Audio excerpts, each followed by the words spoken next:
Our first guest this week is Dr. Dwain Irvin. He's the CEO of a company called NovAccess Global Incorporated, XSNX, their stock symbol, coming to us from the LD Micro Conference in Westlake, California. Dr. Irvin, welcome to the program. Fantastic. Good to see you, Don. I'm here, like you said, at the LD Micro Conference in Southern California. It's a biotech investor conference, and NovAccess Global had an opportunity to give a presentation yesterday. Now, you describe yourself as a company dedicated to developing and bringing to market innovative medical treatments and devices for the treatment of cancer and neurological disorders. Can you give us a general overview of the company, please? Sure, absolutely.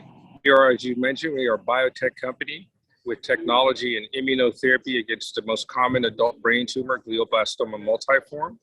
We are at the IND. This technology is coming out of Cedars-Sinai Medical Center, Department of Neurosurgery, and we are considered at the IND stage of development. In other words, we've gone to the FDA through a pre-IND interaction last year, and they stated to us and asked them if we were indeed ready for human clinical trials. They responded and let us know that we are indeed done with all our preclinical analysis and animal models for our technology, and we are human clinical trial ready. They also provided us with a roadmap on what would likely be a successful application for to start a phase 1 clinical trial. We asked as well if we would be eligible to sort of skip towards and start with a phase 2A application instead of a phase 1, because all of the changes that we've made to the technology has been done outside of the body, and should not change the safety profile of the technology. This technology we consider to be a 3rd generation dendritic cell-based immunocellular therapy against glioblastoma multiforme. The first 2 generations have made it through phase 1 and phase 2 clinical trials. The 2nd generation technology of this particular drug or approach was fast-tracked, if you will, or was able to jump past a phase 1 and start with a phase 2 on their human clinical trials because all of their changes were done outside the body. And this 2nd tweak or 3rd generation technology has made some changes or tweaks outside of the body as well that should not change the safety profile. So because of this, the FDA also provided a bit of a roadmap. If we were prepared and ready to start with a phase 2A, they gave us a roadmap on what the application should look like there. So we're being very aggressive here and have been for the last 6 months to a year in preparing the data necessary so that we can apply for a phase 2A. We'd like to think that at the very least, we would have some good shot at getting a phase 1 approved and have some inside chance at a phase 2A as a start as well. Now, having said that, we're also an SEC registered OTC markets company. We're currently an OTCPINK company. However, we have asked the OTC markets if we are now eligible to uplist to OTCQB, and we're waiting to hear back on their response. Fascinating. Now, you spent the better part of the last year or so restructuring the company, adding new board members, exploring acquisition targets. Tell us about that journey. Absolutely. So we started off last year. Again, this company started as a public structure back in October of 2020. We started by reverse merging into a 20-year operational solar panel company based here in Southern California. We were able to take over that company, change the operations, change the management team, change the name, and become NovAccess Global, the immunotherapy company that we are today. As a new public company back in October 2020, we had to build a board out for this purpose. And in the recent past, we've managed to do that. We now have a new chairman of the board, very long in the tooth and working in public markets with various companies. And we also have an additional board member, Jason Anderson. John Casherini was our chairman. Jason Anderson, who's also an ex-US diplomat and has a lot of experience as a CEO with biotech companies, has a few patents himself. Very, very strong addition. Both of these are strong value adds to our board. And I too have been added to the board. So I'm not only CEO of NovAccess Global, but I'm also currently a board member. Furthermore, we've cleaned up our structure. In the beginning, we had a fair number of overhangs through some preferred shares, et cetera, that had the potential to dilute the company. And so we were able to get rid of 98, 99% of that and buy it all back into the company. And so that was a very huge overhang and a very huge structural change that now makes us much more attractive to investors and then cleans up our cap structure. We roughly have a $5 million market cap with roughly 17 million common shares and roughly 2 or so million shares in the float. We plan to grow by acquisition in this space for brain cancer, but right now we're very focused in on our very first asset, which is the immunotherapy against glioblastoma multiforme, which comes to us through a company called StemVax. Once we've started trials in this space, we do have some research partners that we are considering of doing joint ventures with or something along these lines, where we might add additional assets in the brain cancer glioblastoma multiforme space to help improve the quality of life for these patients. So overall, again, we are that immunotherapy company to treat glioblastoma multiforme that's at the IND stage, which is a third generation technology in the space. Well, what message are you bringing, Dwain, to the attendees at the LD Micro Conference? So we want to let everyone know that we've made these advances on our structure, but that we've also made significant advances as far as getting our data together for the IND application.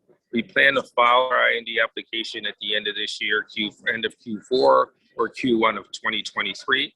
And we've recently partnered with a manufacturing company that we're trying to close terms on right now to help us finalize the data that we need for the IND application.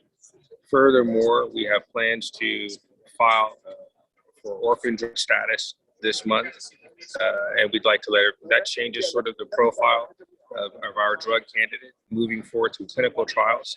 And we think it's a fantastic designation that's appropriate for the technology and should help us migrate through the clinical trial process in a very strong and or good way. So we're here to announce the progress that we've made in generating that data for the IND application. We're also here to let folks know that we've applied for an uplist to go from OTCPINK to OTCQB. We're also here to let people know that we're applying for the orphan drug application and all the structural changes and changes to the managerial team that I've just mentioned. Can you give us a short overview of the StemVax technology? Absolutely. So it's a dendritic cell-based immunotherapy to treat the most common adult brain tumor. The most common adult brain tumor is glioblastoma multiforme. It has about a 15-month median survival after diagnosis. So that's not very nice for many of these patients. Furthermore, despite all the advances that we've seen in the last 40, 50 years in chemo and radiation that have improved overall and progression-free survival in other cancers, for brain cancer, we haven't seen that advancement or that increase in overall and progression-free survival through the use of chemotherapy and or radiation. And so there's been an unmet need, and that unmet need is trying to be addressed through immunotherapy, where we utilize the patient's immune system to attack the cancer.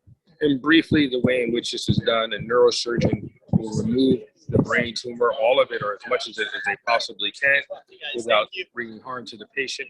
They will then send that tumor to our laboratory. We will also draw blood from that patient and send the blood sample to our laboratory. From the tumor, we like to isolate antigens. In other words, either proteins or genetic material that might elicit an immune response. And then from the blood, we isolate a select set of immune cells and we grow them in the culture dish, or we grow them ex vivo, I should say, in a way that allows for these unique specialized antigen processing cells, or immune cells that process typically things like bacteria and virus and foreign material, but in this case, they will be processing cancer cells in order to mount an immune response. And so we mix the tumor pieces with these specialized immune cells that we've grown in the laboratory, and we activate those immune cells in a way that would initiate an anti-cancer, anti-GBM, or anti-glioblastoma immune response.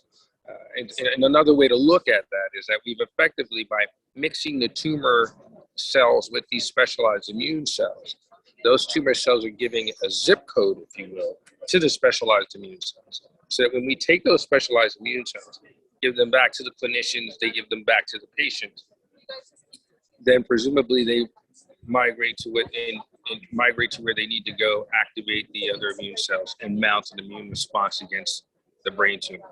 And this has actually been demonstrated and shown to be effective in previous generations of this dendritic cell-based immunotherapy, as I've mentioned.